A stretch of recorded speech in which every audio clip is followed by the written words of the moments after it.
नमस्कार साथियों, स्वागत है आपका हमारे सोनान यूट्यूब चैनल पर।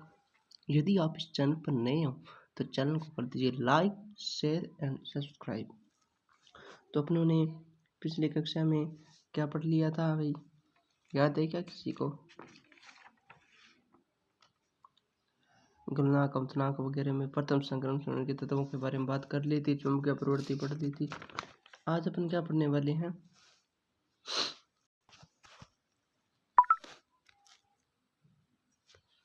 जो संक्रमण तत्व है ना, संक्रमण तत्व, इनके क्या पढ़ने वाले हैं?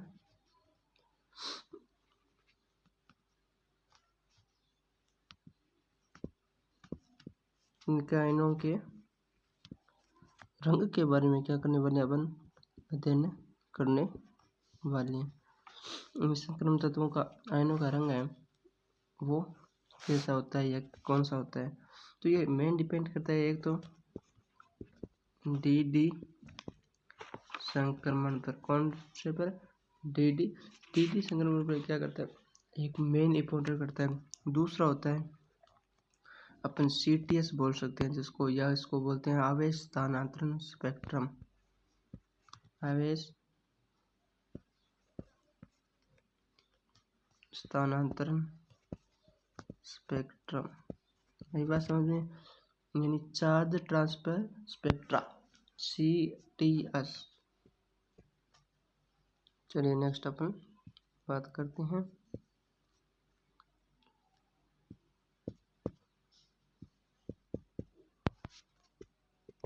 संक्रमण तत्वों आयनों के रंग पे बात करते हैं। तो ये रंग है, ये रंगीन कब दिखाई देते हैं?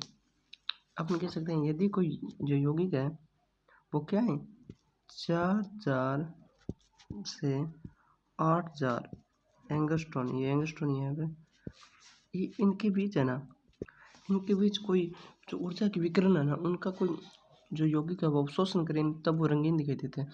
मतलब कोई भी यौगिक है वो दर्शक प्रकाश क्षेत्र की जो किरणें होती है ना, उनको 4000 से 8000 एंगस्ट्रॉन ऊर्जा विकिरणों का अवशोषण करें, इनके मध्य जो अवशोषण करता है ना वो रंगीन दिखाई देता है। और रंगीन किन किन कारणों से दिखाई देता है? एक आपको बताया था डी संक्रमण। अब आप पढ़ लेते हैं डी संक्रमण क्या होता है। डी संक्रमण, डी संक्रमण जैसे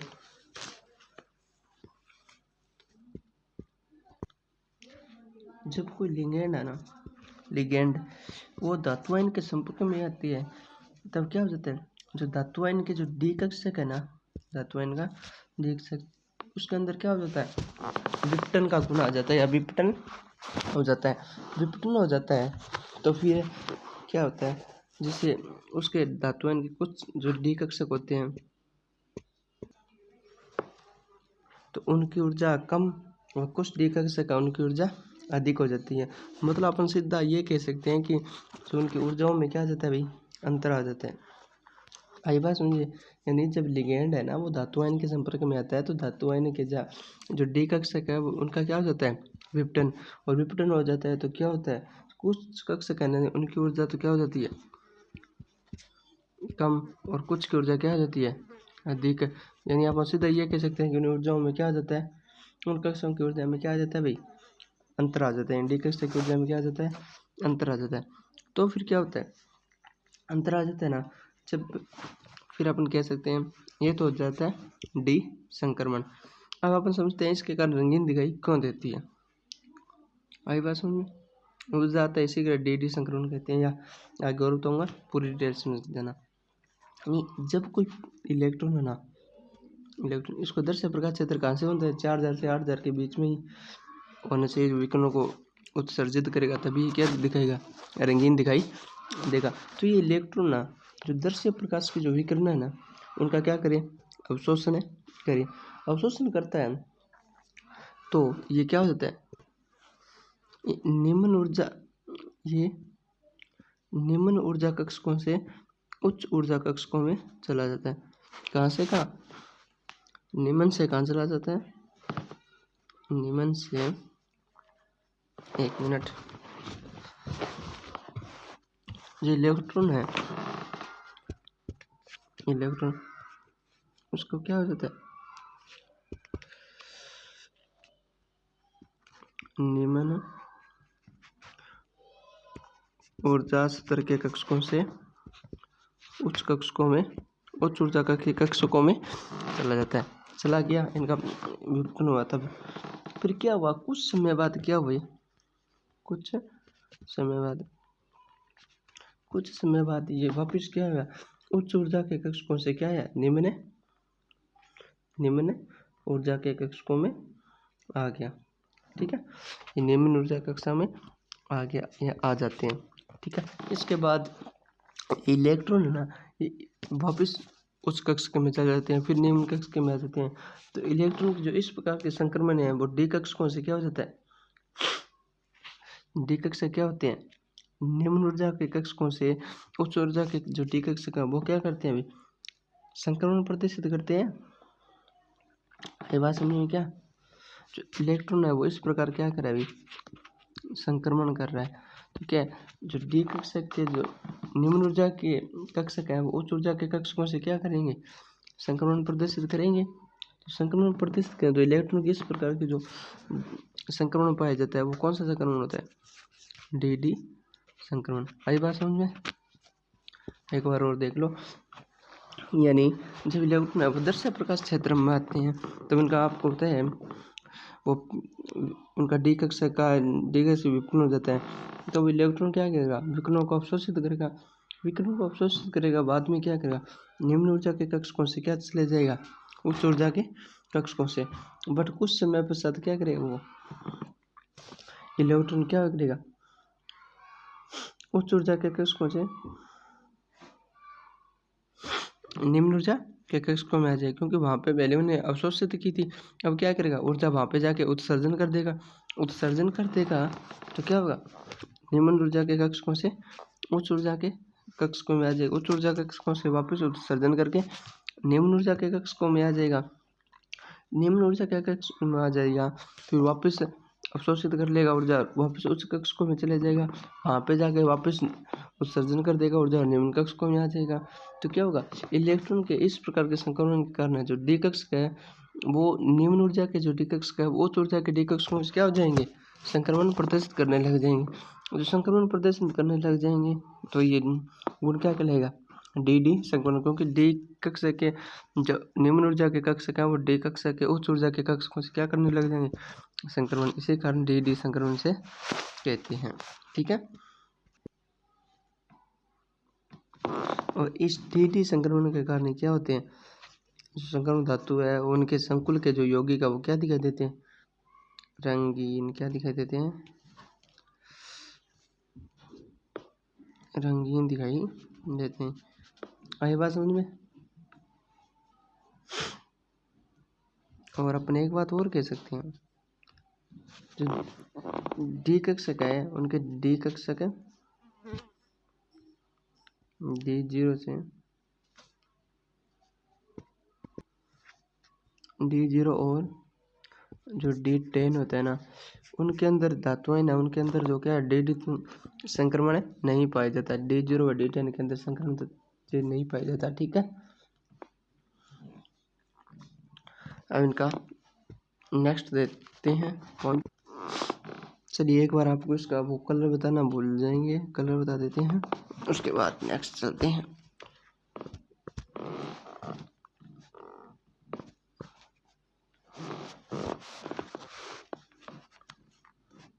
यहाँ पे क्या लेंगे, अवशोषित है प्रकाश का रंग,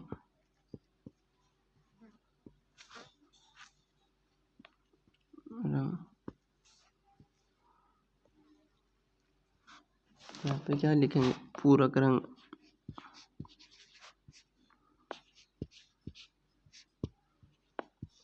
यहाँ पे क्या लिखेंगे, तरंग दैर्ध्य, आवेशित प्रकाश की तरंग दैर्ध्य। ठीक है, रंग कौन सा है, 1 नंबर,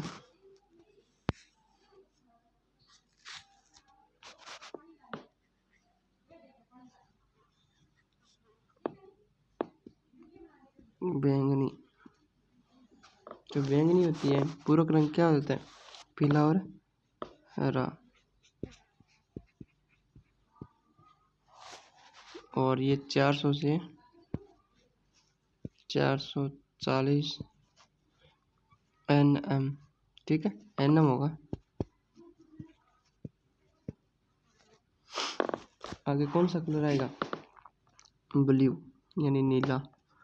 जो नीला की है, जो पूरक रंग क्या होता है? येलो यानी पीला, जैसे अपन लिख रहे हैं।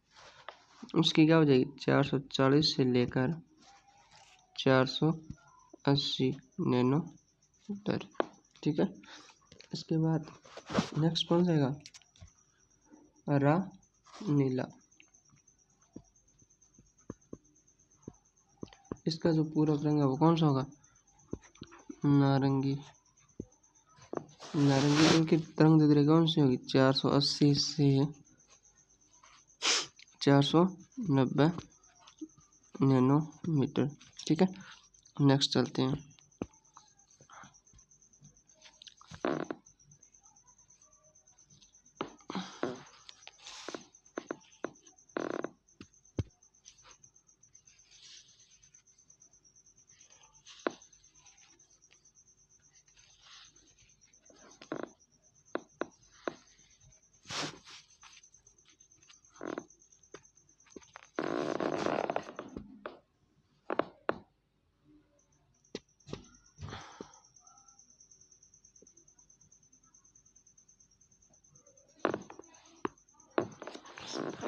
नंबर वहाँ पे हरा नीला किया था ना, यहाँ पे नीला हरा, नीला और हरा। जो नीला हरा है इसका पूरक रंग कौन सा होता है? लाल। उसकी तरंग दैर्घ्य 490 से 500 नैनोमीटर, ठीक है। नंबर 5 कौन सा आएगा? हरा, ओनली फॉर हरा। और इसका पूरक रंग क्या होता है? गहरा बैंगनी, ठीक है। तरंग दैर्घ्य 500 से 560 nm यानी नैनोमीटर, ठीक है। लगाते जाना साथ साथ।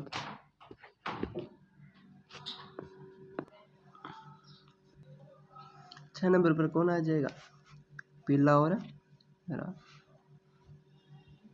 पीला हरा। और उसका जो पूरक रंग है वो कौन सा हो जाएगा? बैंगनी। इसकी जो तरंग दैर्घ्य है वो 560 से लेकर 580 नैनोमीटर, ठीक है। और इसके बाद नेक्स्ट नंबर पर कौन आएगा अपने? अकेला पीला। जो पीला है इसकी पूरक रंग नीला। इसकी जो तरंग दैर्घ्य है वो कौन सी आ जाएगी? 580 से लेकर 595 नैनोमीटर, ठीक है। आगे नेक्स्ट पेज पर चलते हैं।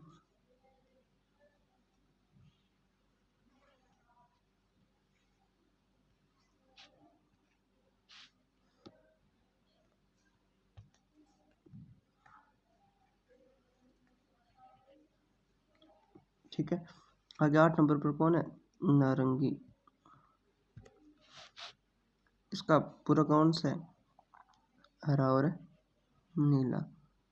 आगे कौन है? इसकी जो तरंग दैर्घ्य है वो कौन सी है? 595 से लेकर 605 nm तक, ठीक है। आगे कौन सा है? रेड। और जो रेड की तरंग दैर्घ्य है वो कितनी है? पहले इसका पूरा रंग नीला हरा। और तरंग दैर्घ्य कितनी है? 605 से लेकर 700 nm तक, ठीक है। ये हो जाएगा, ये हो गया। तो अपन क्या कर सकते हैं? यदि कोई संकुल है ना, ये या यदि कोई संकुल यौगिक है ना, वो यदि संपूर्ण प्रकाश का क्या कर रहे हैं? संपूर्ण प्रकाश का अवशोषण अवशोषण कर ले, तब तो वो कौन से रंग का दिखाई देगा? काले। और संपूर्ण प्रकाश का क्या कर दे? परावर्तन, तो वो कौन से कलर का दिखाई देगा? सफेद कलर का। आई बात समझ में, ध्यान रखना, ठीक है। चलिए नेक्स्ट चलते हैं। आवेश स्पेक्ट्रा या चार्ज ट्रांसफर स्पेक्ट्रा। नंबर 2, आवेश स्थानांतरण स्पेक्ट्रा। इसको अपन CT और S भी बोलेंगे, क्योंकि चार्ज ट्रांसफर स्पेक्ट्रा, ठीक है। तो इसके अंदर अपन क्या देखने वाले हैं,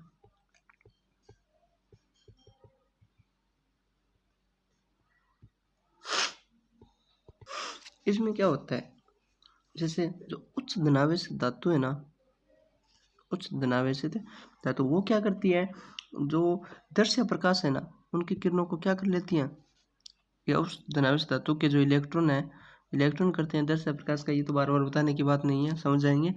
जो दृश्य प्रकाश किरणें हैं उनका क्या कर लेते हैं, किरणों का क्या कर लेते हैं, अवशोषण। और अवशोषण करके क्या करते हैं, जो धातु लिगेंड है ना, या उसके बाद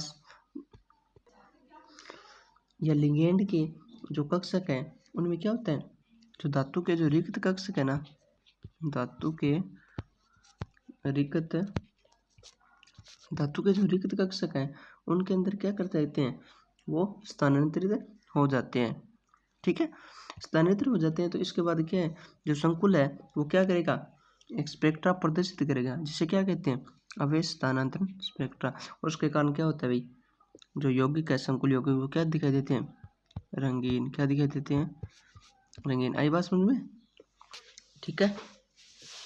यानी जो उच्च धनावेश धातु है ना, उनके आयनों के इलेक्ट्रॉन में क्या होता है, इलेक्ट्रॉन है वो दृश्य प्रकाश विकिरणों को क्या करते हैं, अवशोषित करके जो लिगेंड होते हैं, लिगेंड के जो रिक्त कक्षक होने, लिगेंड धातु के जो रिक्त कक्षक हैं उनके अंदर क्या कर देते हैं, इलेक्ट्रॉन या आपको अपने आप क्या हो जाते हैं, वो स्थानांतरित हो जाते हैं, ठीक है। इस प्रकार जो आवेश स्थानांतरण होता है उसे क्या कहते हैं, आवेश स्थानांतरण स्पेक्ट्रा, ठीक। नेक्स्ट चलते हैं, आगे अपन क्या देखते हैं, जो संक्रमण तत्व है उनके क्या देखते हैं, दिव्यांगी यौगिक, दिव्यांगी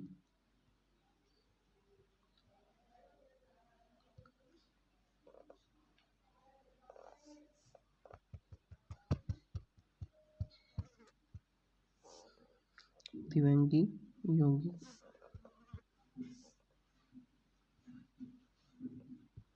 यौगिक, ठीक है। जो प्रथम संक्रमण श्रेणी के तत्व है ना, वो क्या करते हैं, ऑक्सीजन और एलोजन के साथ मिलकर, ऑक्सीजन या एलोजन के साथ मिलकर क्या बनाते हैं, ऑक्साइड व एलो एलाइड बनाते हैं, ठीक है। ऑक्साइड, ऑक्साइड क्या बनाते हैं, हेलाइड बनाते हैं। ये जो अपने दो दिव्यांगी संकुल बना लेते हैं, ठीक है। यानी जो प्रथम संयुक्त तत्व है वो ऑक्सीजन एलोजन के साथ मिलकर दिव्यांगी यौगिक क्या बनाते हैं, ऑक्साइड व हेलाइड। ये प्राप्त स्थायी होते हैं, ठीक है। तो इनके स्थायी यौगिक मानते हैं, इनके क्या कारण होते हैं, इनको स्थायी यौगिक मानते हैं, इनके मेन रीजन होते हैं, एक नंबर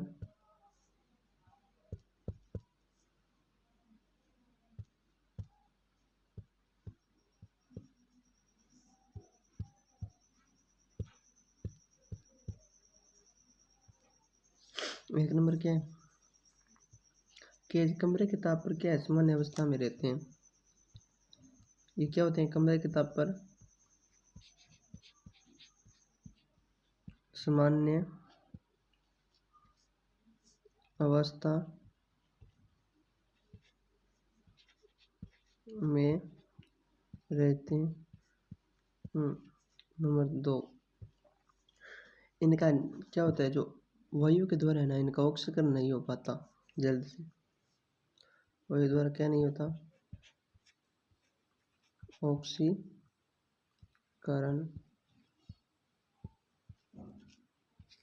नहीं होता, ठीक है। और इनका क्या है, जो जलवाष्प है उनके द्वारा क्या है, जलापकटन भी संभव नहीं है। ठीक है। और ना तो यह सामान्य ताप होते हैं, ना तो इनका क्या होता है, विघटन होता है, और ना ही असमानुपातन होता है।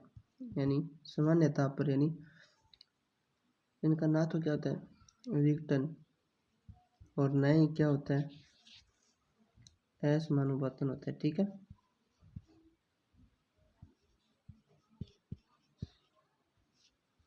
ये दोनों कंडीशन इसके अंदर अप्लाई नहीं होती।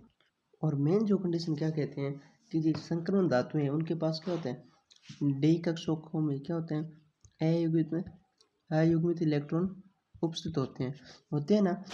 तो इसके कारण क्या होता है, इनके पास क्या है, डी कक्षा भी पाई जाती हैं, बी कक्षा के भी इनके पास पाई जाती हैं। जिस कारण क्या है, ये धातु लिगेंड है ना, ये धातु लिगेंडों के साथ उप सहसंयोजक बंध बनाकर ये अनेक प्रकार के संकुल यौगिक बना सकती हैं।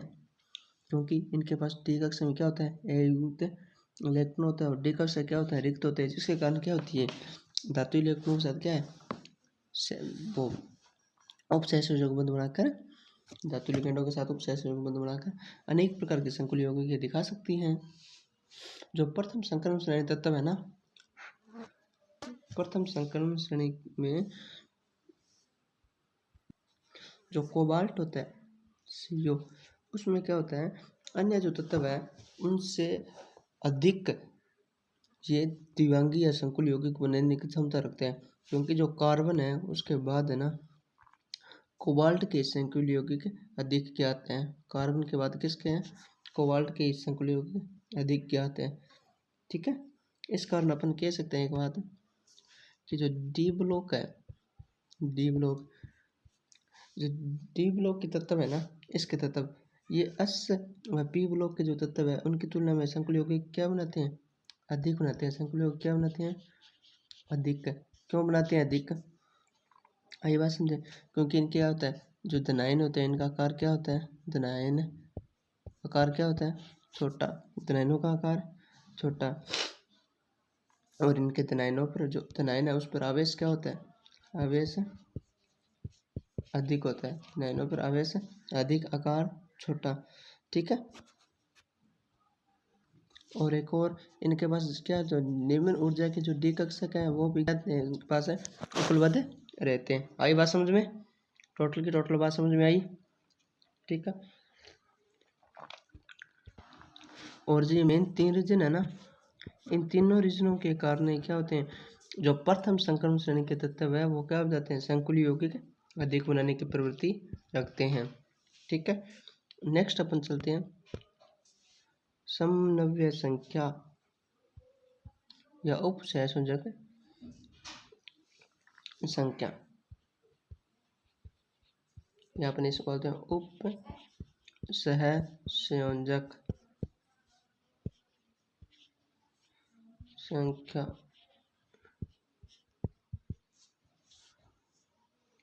हाइड्रोजन की -1 ऑक्सीजन की, हाइड्रोजन की +1 ऑक्सीजन, वो अपन देखते हैं अभी तक, पढ़ते भी आए हैं। यही उप संख्या आज अपन पढ़ने वाले हैं। यानी किसी संकुल में जो केंद्रीय धातु परमाणु होता है ना, उसके साथ जो कितने लिगेंड उप सहसंयोजक बंध द्वारा जुड़े हैं, यानी जितने उप सहसंयोजक बंधों से जितने लिगेंड जुड़े हैं, तो उस वो संख्या होती है ना, उस धातु की उप संख्या कहलाती है। आई बात समझ में।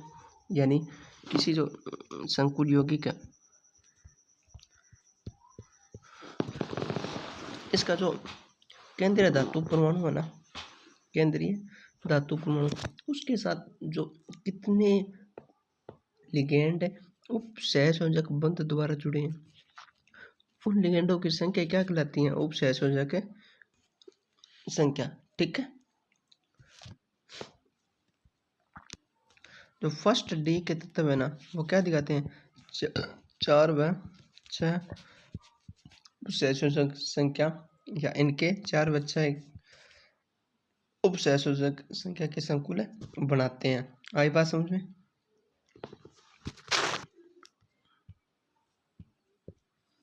ठीक है।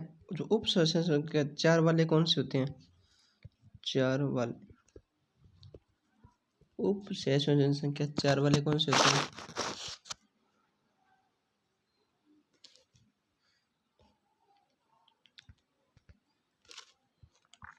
चार वाले होते हैं, वो क्या करते हैं?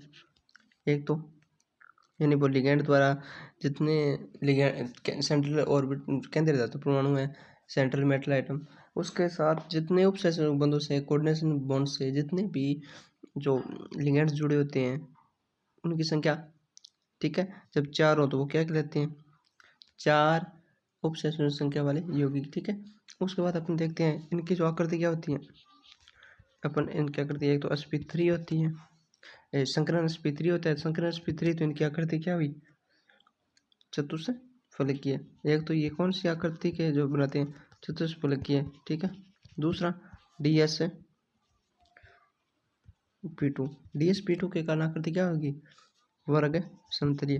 तो ये दो आकृति के वर्ग समतलीय, चतुष्फलकीय और वर्ग समतलीय दो आकृति दर्शाते हैं चार जो उपसहस्रांश संख्या वाले यौगिक प्रथम श्रेणी या प्रथम डी के, ठीक है। इसके बाद जो 6 वाले होते हैं, आकृति आपको नहीं बता के बताऊँ क्योंकि ये अपने आप को ही पढ़नी है, टाइम बहुत अधिक लग जाता है, आज यूनिट होने वाली है। सेकंड कौन सा हो गया? जो 6 समन्वय या उपसहस्रांश संख्या वाले यौगिक, 6 वाले जो 6 उपसहस्रांश संख्या दर्शाते हैं उनकी आकृति क्या होती है? अभी अष्टफलकीय। आई बात समझ में? इनके एग्जाम्पल्स आप देख सकते हो। तो आपको आज ये पार्ट नंबर 5 में आपको जो इनऑर्गेनिक की जो फर्स्ट यूनिट है ना, फर्स्ट यूनिट, इसका फर्स्ट भाग कंप्लीट हो गया है, ठीक है, फर्स्ट, ठीक है। तो तब कल अपन करने वाले हैं इसका पार्ट सेकंड डी ब्लॉक का, और इसका जो भाग नंबर है वो कितना हो जाएगा? 6, यानी पार्ट सेकंड पे अपन करने वाले हैं। यदि अभी तक कोई दिक्कत है तो कृपया कमेंट बॉक्स में लिख सकते हैं। वॉइस क्लियर नहीं आ रही, कुछ भी कोई दिक्कत है आपको तो आप बता सकते हैं। और चैनल को लाइक शेयर एंड सब्सक्राइब करें, निरंतर जुड़े रहिए। संपूर्ण सिलेबस कराई दिएगा, समझ में नहीं आए तो 2 बार समझाया जाएगा। आप कमेंट करते जाना, और जल्द से अपन 1000 सब पूरे करने वाले हैं। 1000 सब पूरे होते ही अपन क्या करेंगे? 1000 सब पूरे होते ही अपन लाइव क्लास लगाएंगे। तो ज़्यादा से ज़्यादा उम्मीद ये रखता हूँ आपसे कि जल्द से जल्द आप ये संपूर्ण करवाएं, ठीक है साथियों। Have a nice day, good bye.